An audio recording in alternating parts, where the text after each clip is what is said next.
Seorang gadis muda 16 tahun sedang berganti baju di rumah.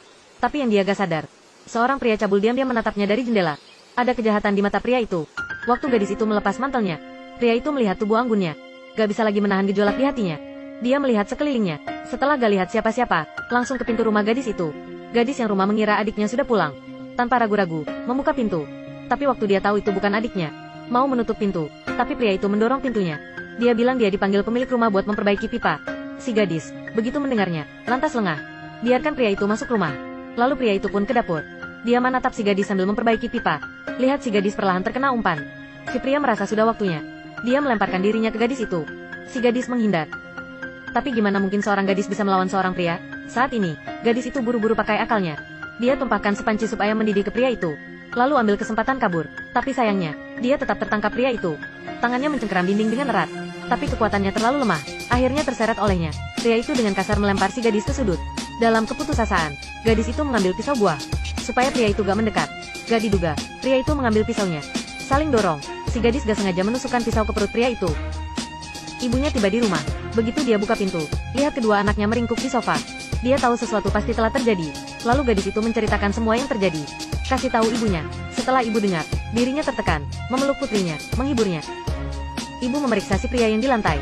Menyadari dia sudah tewas, dia mengeluarkan ponselnya dan mau melapor. Tapi, saat itu, putrinya menghentikannya. Dia benar-benar takut ditangkap polisi. Dan sang adik langsung merusak ponsel ibunya. Dia gak punya pilihan selain melarikan diri dengan kedua anaknya. Setelah dia mengemasi barang-barangnya, ambil kunci mobil yang dijatuhkan pria itu. Karena terlalu gugup, dia gak bisa menyalakan mobil untuk waktu yang lama. Setelah beberapa saat, ternyata rem tangannya gak benar. Mereka pun berangkat, tapi mobil itu dipasangi banyak lampu oleh pemiliknya. Mereka terlihat paling mempesona di jalan yang lebar. Polisi tiba di tempat kejadian. Mereka membawa mayat pria itu.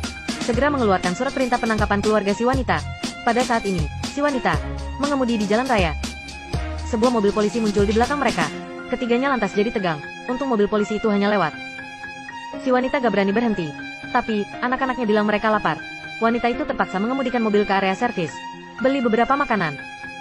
Dia melihat berita tentang insiden itu disiarkan di TV.